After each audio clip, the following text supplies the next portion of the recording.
होती की कोणत्या कारणासाठी अद्याप स्पष्ट झालेलं नाही। मात्र कोंडावार यांची 15 दिवसांपूर्वी आर्थिक गुन्हे शाखेमध्ये बदली करण्यात आली आहे। कोंडावार एलसीबी मध्ये पोलीस इन्स्पेक्टर म्हणून कार्यरत होते। वडेट्टीवारांनी आरोप केलेल्या कोंडावार यांची 15 दिवसांपूर्वीच बदली झाली आहे। अधिक माहिती आपण घेऊयात आमचे प्रतिनिधी निलेश डहाट यांच्याकडून। निलेश, कोंडावार यांची बदली नियमित होती की कोणत्या कारणासाठी अद्यापही अस्पष्ट, काय माहिती मिळते या संदर्भात? आपण जर हा कोरटकर प्रकार बघितला तर कोरटकर प्रकरणामध्ये जो वडेट्टीवारांनी आरोप केला आहे ते महेश कोंडावार आहे। ते स्थानिक गुन्हे शाखेमध्ये पीआय होते, परंतु 15 दिवसा पहिले त्यांची आर्थिक गुन्हे शाखेमध्ये बदली करण्यात आली। परंतु बदली कशामुळे करण्यात आली ही माहिती मिळाली नाहीये।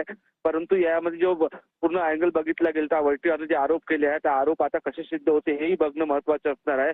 कारण की वडेट्टीवारांनी जे पुरावे त्यांनी सांगितलं आहे की जे आम्ही माहिती घेतली आहे त्या माहितीच्या आधारावर त्यांनी सांगितले आहे की कोरटकरने जे मदत करणारे आहे ते महेश कोंडावार आहे। महेश कोंडावार त्यांना भेटले अशी माहिती समोर येत आहे। त्याच्यामुळे हा पेच पुन्हा निर्माण होत असल्याचे दिसून येत आहे। नक्कीच निलेश, कोंडावार यांनी मदत केली प्रशांत कोरटकरला तिथे लपून राहण्यासाठी, असा आरोप वडेट्टीवारांनी केलेला आहे। तर त्या संदर्भामध्ये काही माहिती मिळते? निश्चित यामध्ये पोलीस या बाबीमध्ये